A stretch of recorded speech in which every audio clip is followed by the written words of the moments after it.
He's not the guy that handles all that. All right, so everybody, this is Carlos. This is Dr. Carlos Aponte. He is joining us today. As you just heard, you got a little brief. I just wanted to, thank everybody here for hopping on the call with us today. I'll kind of let Carlos have the floor, and we'll kind of see where our open discussion ends up. Hi, everyone. So just before I start, I have my headphones in. Can you hear me okay? Yes. Yeah, sure. Yes. Awesome. So first of all, I want to thank you guys for letting me come on here and talk to you guys.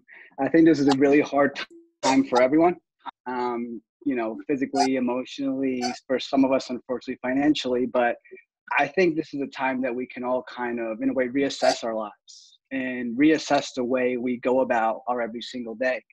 I think we move so fast throughout the day that we sometimes can tend to lose track of time, me included. So the thing is, a lot of people talk to me like, oh man, you're a chiropractor, you're not working right now, like you must be in a lot of trouble. But the thing is, that's not the case at all. The thing is, when it comes to seeing my patients, I try and make them as much self-sufficient as I can.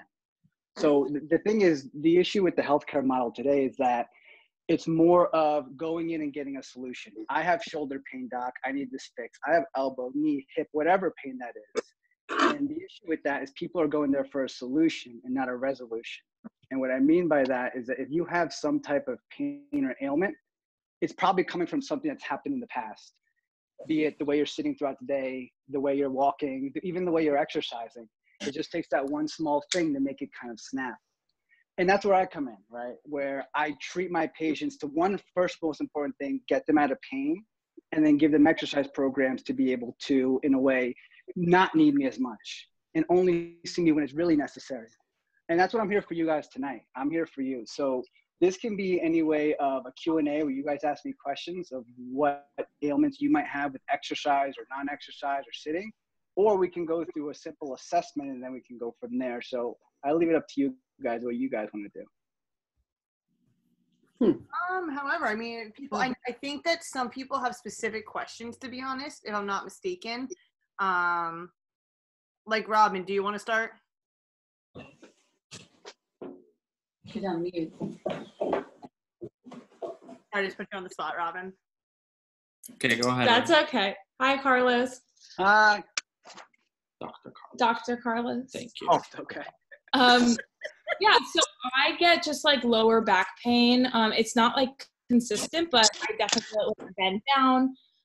Definitely like when I'm laying down in the mornings after waking up, I feel it. I don't know. Just I'd ask you since you're The same way. Yeah, so a lot of people deal with lower back pain, right? And lower back pain is one of the biggest causes of coming to see me. And the thing is, what a lot of people don't realize is 9 times out of 10, when you have something going on with your lower back, you usually have something going on with your hip too. So I'm going to assume you probably have had a hip or a glute or a knee or an ankle issue. So let's do this. Let's take everyone through an assessment. Does everyone have some room to stand up? Yes. Yep. If you'd like to. Okay, awesome. So I'm going to move my tripod here. I'm going to put it onto the floor. All right, I'll give everyone a second.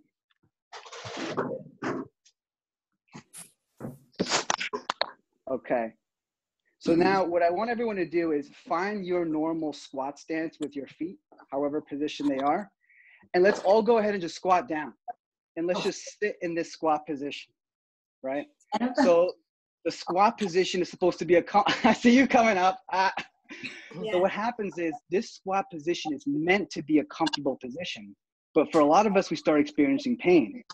Raise your hand if you get a pain in the front of the shins or into the back. Or into the side. Whose back is completely rounded forward? And that's the only way they can position themselves. And whose heels are lifting up off the ground? Mine. All right, everyone stand up. Should they not be lifting? So they should not be lifting, right? We should all be able to sit with our heels on the ground, butt down, back straight up, and we should be comfortable that way. Hold on. 55 and over? Even if you're 55 and over? 65, 75, 85 and older. Oh my God. It's all in our anatomy, right? So let's delve a little deeper now, right? And see why we might have that going on, all right? So everyone stand back up again. Okay. So now all I want everyone to do is, if you see, everyone just start marching for me, right? Just marching up and down. Let's twist our body, twist the other way, and let's keep on marching and looking straight ahead. And in a second, I'm going to tell you to stop and don't move anything. 3, 2, 1, stop. No one move a muscle, bone, anything. Now, I'm going to switch my screen to look down. Okay. So you guys see my feet here? Mhm. Yep. I'm going to use this book here to help lineate where my ankle to my foot is. So you'll see my left foot, it's pretty flush, straight in line, right? You see that? Mm-hmm. Yeah. And if we take my right side, you see there's a little gap there? Mm-hmm. See, my fingers can fit in between here. Can you guys see that? Okay. Yeah. And then Yeah. on this side, I don't have that. Uh-huh. You guys have anything similar to that? Is one foot a little bit more flipped out than the other? What about flipped in? Or flipped in too, flipped out or flipped in. Either Yeah. one can happen, right? I- So they- with that, you guys can step out of the position now. So what that basically shows us is that the way our hip is comprised, we have a hip socket, right? And that hip socket will then come up and hold our leg bone, our femur. And what tends to happen is when we're born, we can have a covering of the femur that comes forward or backwards. It's called hip dysplasia, but all you need to know is that sometimes you can have a little bit more of a covering on the hip coming one way or the other. So for the person that says their foot was flared in, their covering comes a little back. Mine is the opposite. Mine goes a little forward, right? So what that shows is that when our foot flips out a little bit that way, we have to shift our weight to the opposite side to compensate. Then that starts causing hip pain and back pain, right? So let's keep going down the chain, right? All right, so let's all sit down on the ground if we can.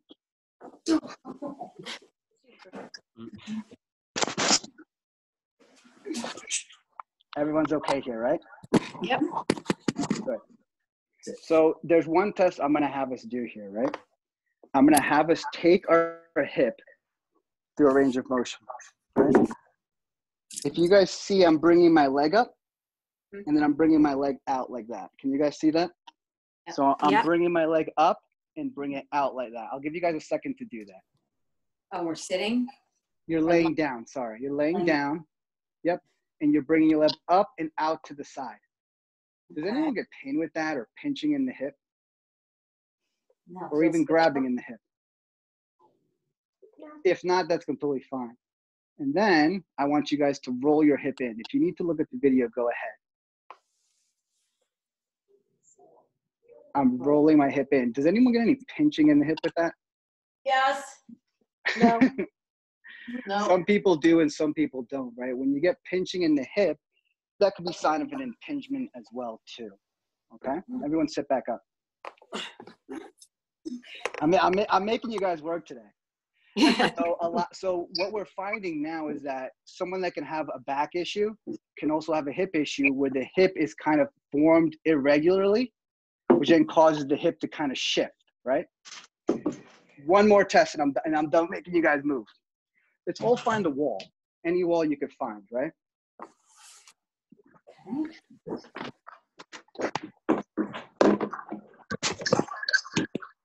No, I'll come here. Go right here. Go ahead. Any wall, right? And when you find that wall, let's get down on one knee in front of that wall, facing the wall. Okay, and now if you look at the wall in front of you, let's put our hand down like this. Can you guys see that? Yep. Just like that. Which hand? Doesn't matter which hand. Okay. Just put one leg forward and one leg down. So you see my foot here. So I'm gonna place my toe right in front of my thumb here. You guys see that position there? Yep.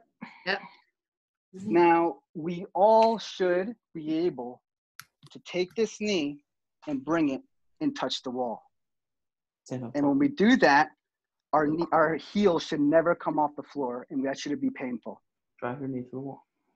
Is that painful for anybody? No. No. Can anyone not do that?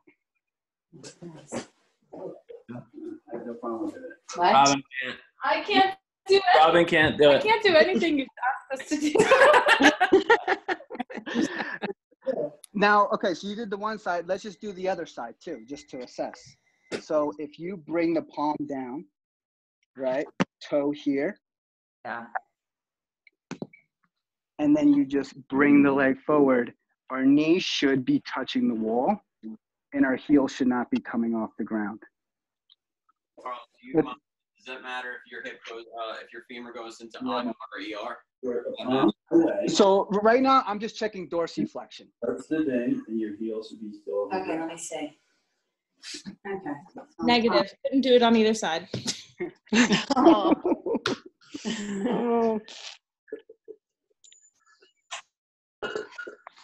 That I can do. You're special, girl. I see someone else going through it. Okay. Okay, you can do it. Okay, yeah, okay, you're I healthy. can't get out there. So we see for some of us, we have to bring our foot a slightly forward, or it just doesn't want to go at all, right? So that's another sign that we could have something going on with our hip too. With our hips involved, then our ankle can get involved too. So when it comes to someone telling me, oh, I have back pain, what's the issue? The only thing I could really say, like, I can't give you a straight up answer. But I hope from what I just showed you right there, that's a very brief summary of what I would use for an assessment to help me find and see certain pieces. So a lot of times it could be, oh, it's actually coming, your pain's in the back, but it's actually coming from your hip. Or it could be coming from your ankle from the opposite side. So I know that was a lot for you guys, but there's a method to the madness, and that's how I would assess it. So back to your question about lower back pain and why I'm getting it, always check other areas first and then go to that site of pain. Never just look at the one side of pain. And Alan, I'm sure you can definitely relate to that.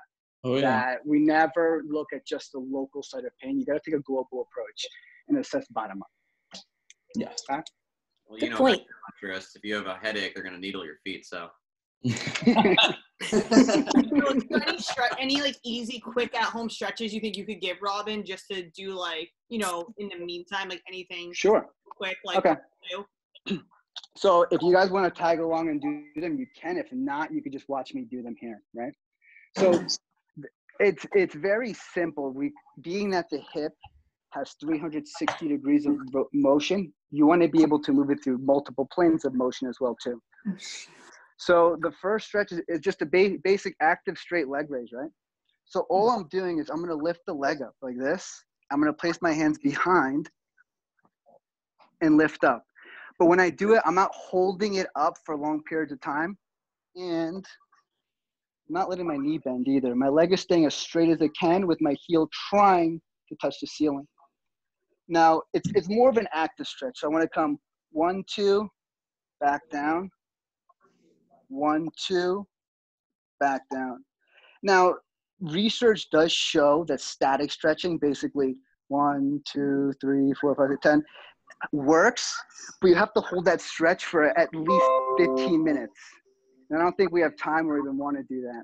So if we can really just hold it for that 1, 2 second, we can get activation of the entire muscle and back down, right? So that's one stretch. One more stretch I'd like to do. If you see, I'm going to make a figure 4 here. You guys see my legs like that? Mm-hmm. Yep. Yeah, so it's just like that. And then all I'm basically doing is lifting my leg and pulling up. 1, 2, back down. 1, 2, back down. Now, when I do this, I'm not cranking my spine up. I'm making sure my spine stays on the floor. And it's just a 1, 2, and back down. 1, 2, and back down. For both those exercises, 2 sets of 10 is completely fine. There's one more exercise. I'm sure you guys have done this at the gym before. It's called the Bretzel stretch, right? Bretzel stretch is going to help us to hit the mid-back, low back, our hips, our hip flexors. So it's the best all-in-one, I like to call it. So this one's a little tricky to get into, so we'll take it step by step. So if I'm laying on my side with both legs bent up, just like this, I'll take my top leg and leave it here. Bottom leg's gonna swing under, just like that. And then I'm gonna take my hand, position it this way. And then take my opposite hand, come this way. Oop. Hold on. So top hand like this, like this. Can you guys see that? Or not really? Yes. Yeah. Kind of Yeah. hard to it's Yep. kind of hard to show it on a stretch here. But see, my bottom leg is being pulled, and then I'm twisting my spine too, just like. I was really excited to see how you would demonstrate a pretzel with a camera like that. So you're doing an excellent job. But you know what? I feel like I have to show this stretch because it's just so good. And I know you guys will agree with that too. Those 3 stretches are like my 3 foundationals. Simple, effective, and you know, it's the best bang for your buck, honestly. Okay. Cool. Awesome. Very nice. Want to move on, Carlos? Yeah, what else we got? Karen, let's talk. Oh, geez Louise. Well, I've been having problems with I don't know if it's radiating from my shoulders, but it's from my elbow up to the top of my shoulders on both arms. It can be a burning. I have no range of motion to, like, from the side. The furthest I can go is like if I put my arm straight at my side and maybe go a little scooch back toward the back. That's as far as I can go that way. I can't go over the top anymore. And this started probably like around the month of February. Okay. I really don't know what to do. Karen, can you show me your video so I can see you? Or no? It's okay if you Sure. can't. Sure, I think I can do that. It's on the bottom of the screen, right? Okay, start Yeah, audio. it should be there. Yeah. Yeah, it should say All start right, video. so I just have to go back to my settings again because I don't It's have fine, that on. forget it. It's okay. Okay. So, I what was just that? request Karen if that helps. All right, camera.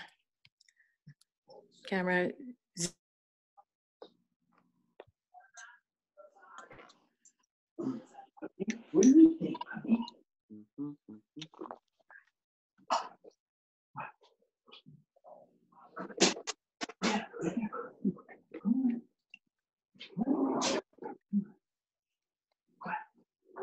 If you can't get it, it's fine. Hi. I don't know if it's on now. No. No, it's not? okay. Well, It's fine. sorry, I turned Okay. it on, but So a lot of times when we have elbow pain, it's also in the shoulder. The fact that it's going down both sides, I'm going to give a very well-educated guess that it's not coming from something that we've done exercise related. I'm going to assume that it could be something that happening in your neck that has been going on for a long time. If you don't feel comfortable answering any of these questions, you Oh, don't no, have to. Car accident in the past 5 years? oh no, no car accident. Any type of trauma to the head or neck that I should know about? Not that I know of, not that I can think of. No. Now you can think of. Nothing along the lines of MRI showing a disc herniation. No, nothing like that. Disc Nope, bulge, nothing along those lines. Okay. nothing like that. So a lot of times when we have issues that are stemming from the spine, we have something called a nerve root, right? And a nerve root basically comes from our neck and it pierces through and sends nerve innervations down our arm. The good thing is that there's some simple tests that we can assess if it's a nerve root issue to begin with. And the thing that we have it on both sides, I assume it might be a little bit more prominent on one side than the other. So let's just all do this just so while we're here. Oh, sorry guys. So, Taking you with me. if you guys see me right here, you can No, do the my seat or pretzel. stand. Are you still in the pretzel? Get out I'm of still the pretzel, that lady. pretzel. Hands out to the side, right? What I want us to do is take one palm Everyone froze. facing the video and stick it out, right? And when we stick it out, I want us to look up and away towards the ceiling. Does anyone get like radiating or numbing pain down the arm? Yes. That'd be me. Right? So let's do another test. Let's do it with our palm, our back side of our hand facing the camera. Come down and we're gonna bend. See how I bend here like that? Now let's all look away again too, up towards the wall. How about that? Better, worse, or the same? Better. Same. About the same? Okay. So now we'll do that same test again with the same arm.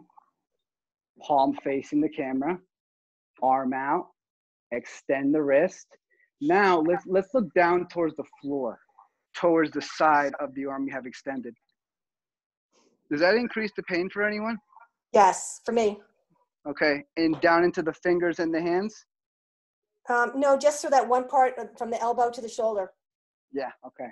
Now we're gonna do that again.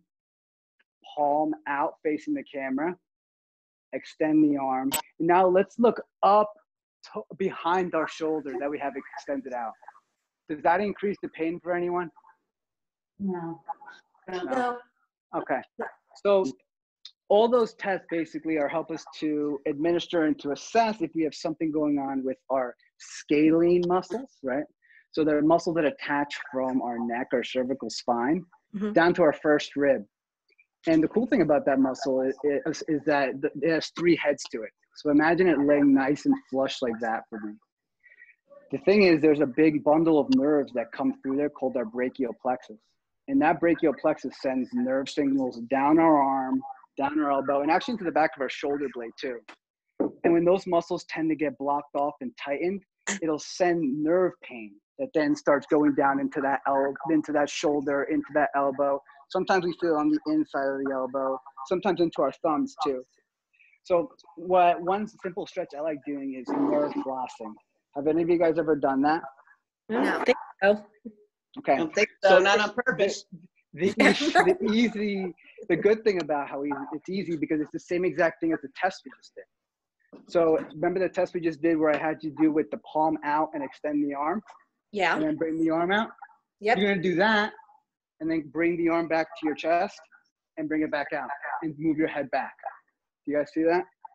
Mm-hmm. So I'm bringing it out, palm out, extend and up. Now you're gonna feel a little bit of a sensation there, but that's helping us to move that nerve through that tight muscle, right? And the cool thing about this is that it's really easy to do throughout the day, and you're really not gonna cause much harm to the area. Okay. We find issues when patients come and see me, and I treat and release these areas, and then they go and do it to themselves, and they come back the next day, and they're like this. So that's why I'm not even gonna show any releases on these areas. Let's just try that. But seriously, let's just try that. You'll see also, just so you guys know too, I put my email and my cell there if you have any questions you want to ask me personally. But let's try that flossing and see if that helps. And if not, I think we can Good. Okay. keep going on down the road. Something to start with. Great. Yeah, absolutely. Great for help. I appreciate that. Of course. Thank you. What else we got? Come on. Who am I gonna pick on? Oh, RJ. Yeah, let's get RJ in this. Yeah. RJ's been his mom from shoulder pains. You pick on me.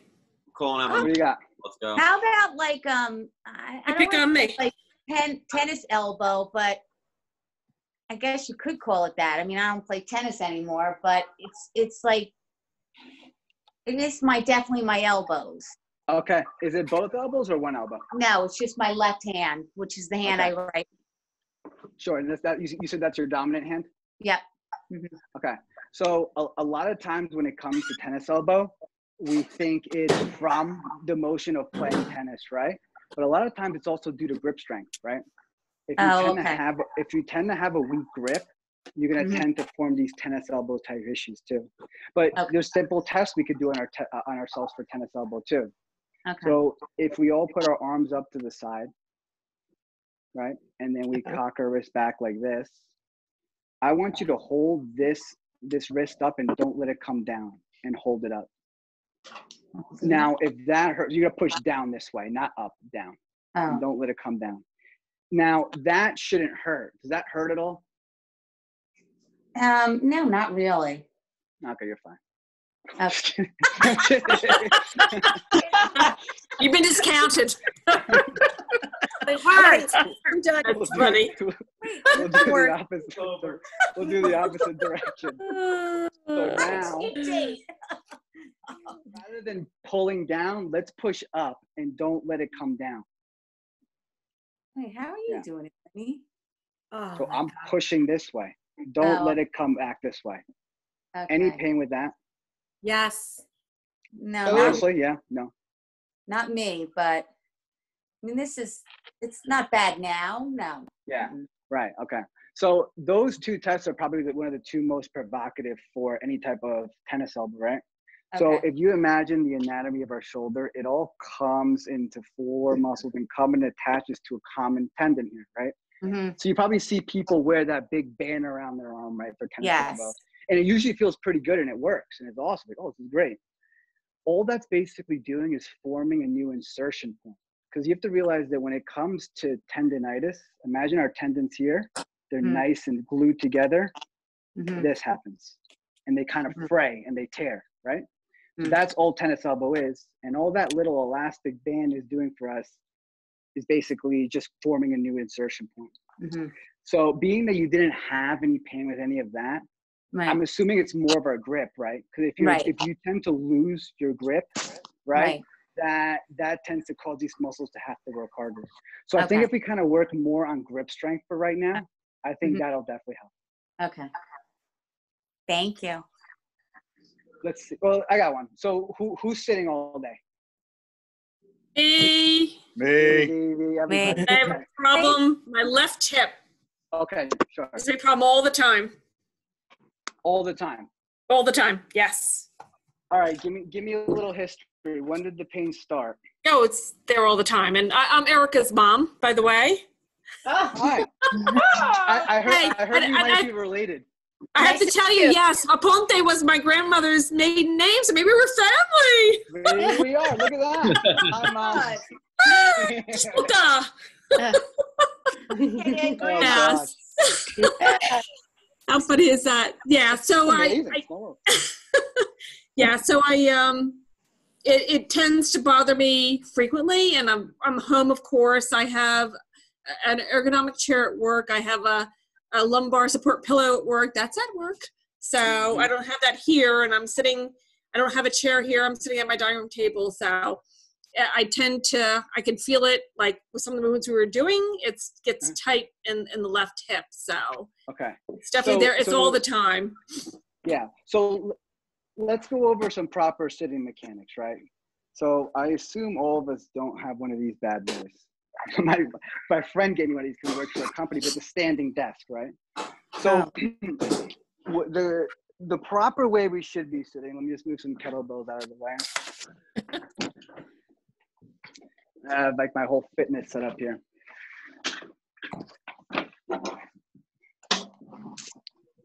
Okay. So when we sit in a chair, right, what's the first thing we tend to do, right? If this is my chair. Slouch over. We always tend to kind of, in a way, roll forward and sit at the end of the chair. You guys see my butt? Yep. Kind of weird. Nice you butt. see how it's kind of, it comes forward? Or we start to round our back forward too. Well, the thing is, when that happens, of course, one, that's not a proper position to sit in, and it causes pain, right? Because think about it, if your hip is torqued forward for 6-7+ hours, you're gonna start having pain in the back, start having pain in the hip. So what do people try and do to combat that? If they try and do this all day, right? And I'm sitting like this, and I'm like, I can't move. No one can sit like this all day. You look like an idiot, first of all, and it's just causing more pain into the back, right? So what I like to tell people is this, right? If you take your chair, right, you want to make sure that the chair, it just so happens this is the chair at my parents' house.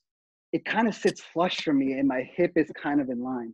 You don't want the leg hiked up this way. You don't want it too far down. You want to make sure that everything is flush. And the thing is, if you don't have that, you can take a textbook, you can take a slant board, and you can put it on the floor too. Or if you want, you can use some kettlebells too. So what I do is if I'm here, I put my butt as far back as I can into that chair, right? Right. And so my butt is at the very end of that chair. I put my back, my lumbar spine against the chair too, and then I let everything drop. Do I look upright here? Okay, right? Yeah. Right. I'm not like this. All it is, my butt is up against the chair, and I let everything drop.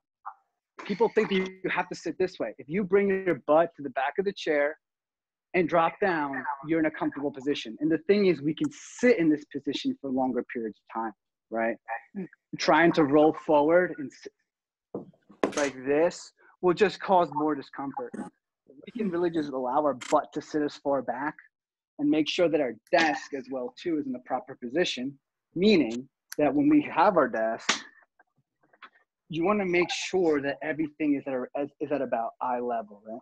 Meaning that you see how my wrists are right here and it's flush. I'm not bent down, I'm not bent up. My shoulder isn't shrugged up. When I position everything here, I actually have a keyboard here and I have a little prop here so I can put my laptop here. So I'm never looking up, I'm never looking down. So if you guys want to look at that setup there, I put my keyboard there and then I put my laptop here so that I'm always looking forward in the head, right? And I know it's not easy, but if we can do some of those things, I think that could help with a lot of the pain you experience when you're sitting all day or when you're moving. Yeah. Okay. Very helpful. Yeah, awesome. Lynn, you're up. What else? I'm up. Oh, look at that baby. Yeah. The baby love. Oh, he's out. Oh. Oh, he's a happy boy. Yeah, Lynn, talk to us. Okay, I'm having, I can't put any pressure on my wrists anymore. So when I'm working out with Derek and they do like push-ups or they do inchworms or anything like that, I have to substitute something else because I just can't tolerate the pressure. You cut out at the end. You said you just can't tolerate the pressure. I think you're muted. Keep trying. Okay, you're back. Okay. Yes. Okay. So you said anything with inchworm. Or push-ups. Push-ups. Okay.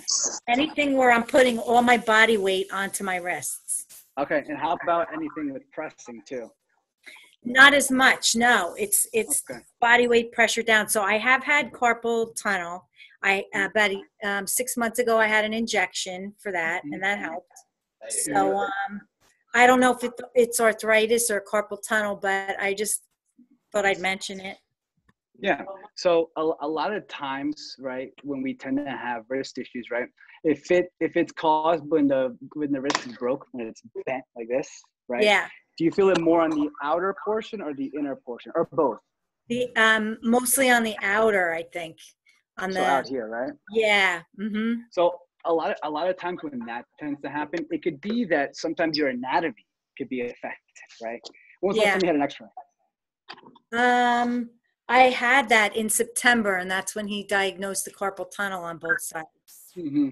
Yeah, and I mean the thing about carpal tunnel is that I kind of see that more as like a blanket diagnosis for a lot of people, where someone goes in with wrist pain and then you say, "Oh, you have carpal tunnel," and they jump to a procedure, right? And when you get the procedure done, 80% of the time it's not effective because all carpal tunnel releases that there's a transverse ligament here. Yeah. They snip that, open it up, and they release it, and they tell you you're fine. But if the issues wasn't coming from in here to begin with, it's not going to do anything, right? So when it comes to doing push-ups type positions, right, playing with hand position can change things too. Even positioning, Derek, have you guys played with incline, decline at all? Yes. Yeah, I think that Better. I think that if we go like Lynn's perfect push-up position would be on a Swiss bar or a neutral bar on an elevated surface. And now when we're in the gym, that's a perfect push-up position for her, zero discomfort. Yeah. In a neutral position?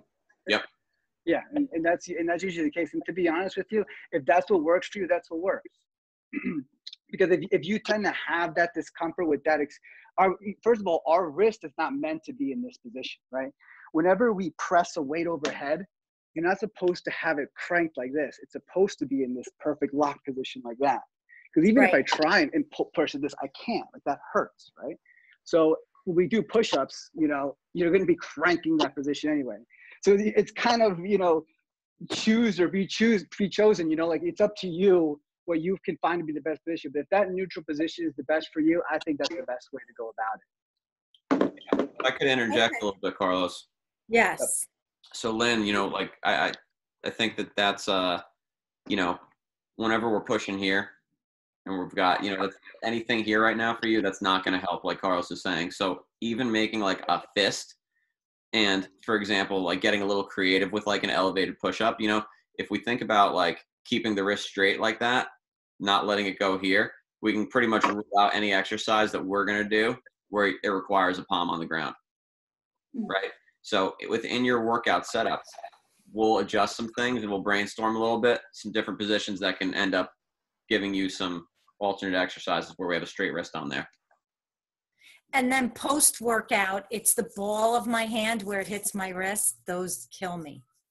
So a lot of the times that could be you're putting more weight onto this area too, right? When you're doing a push-up or a pull, because you know why? That might be the most comfortable position. Because for you, it putting your hand out, more pressure here, it could light you up.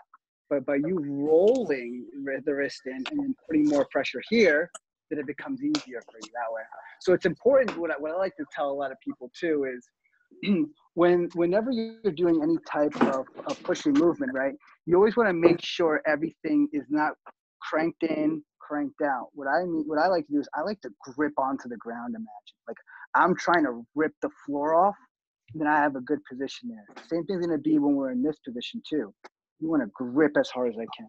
So I'm here rather than here. Because look, if you're pushing like this, right? Like Derek was saying, with it broken, yeah, we're in a neutral position, but you're putting so much pressure on this thenar muscle, or our wrist, our thumb muscle. You can focus on really cranking that in and getting a good spot there. I think that'll definitely go away. Thank you. Derek, you understood that. Absolutely.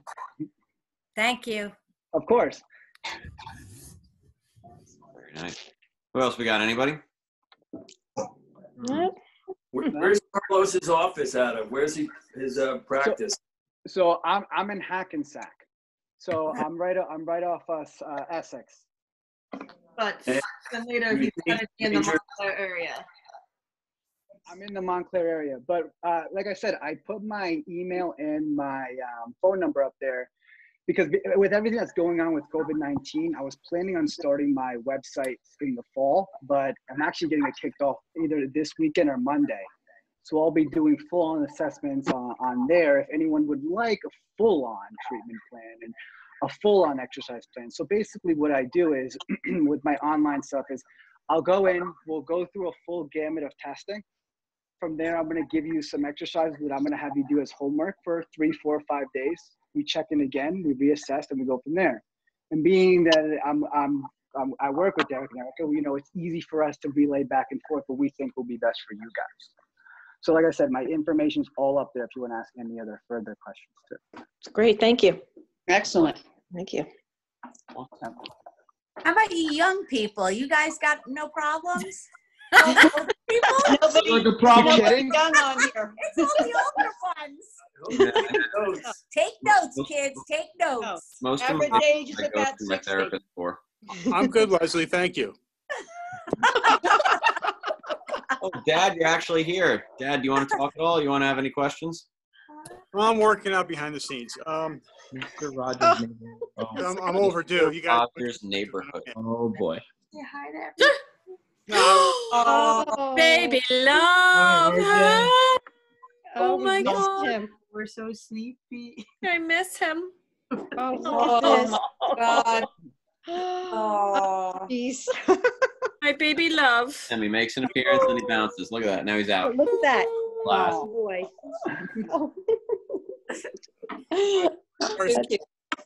Or is just sitting in a chair all day. Not moving around. Dad, you talking? I said, I kind of echoed Dolores's situation where you've got all the good chairs and equipment at work, and at home I'm making it with my office help. Making a point to get up and get around. Host a team meeting tomorrow. I'm going for a walk. I told everybody to go outside. Ooh, Outside. that's a good idea. Yeah, great idea. I'll need to try some separation from my keyboard. Yeah. That's a better idea. Social distancing from my keyboard. That's what it was. Good for you. Yeah. There you go. I hear that. Awesome. Well, if everybody's pretty much good and got all answers, all questions answered for the most part. Yeah. Thank you for providing this for us. Thank you. Guys, Dr. Carlos, I think I see a family resemblance. Oh yeah, I think so too. I think so, right? I think I do. No, but listen, guys, thank you so much for coming out. Any questions at all, please reach out anytime. Oh, Thank you so much. Appreciate it. Bye, Thanks, guys. Thanks for setting us up, Eric and Derek. Bye. Appreciate it. Thank you, Derek. Thanks, Bye. Erica. Bye. Thank you. Bye, everybody. guys. Have a good night. Bye.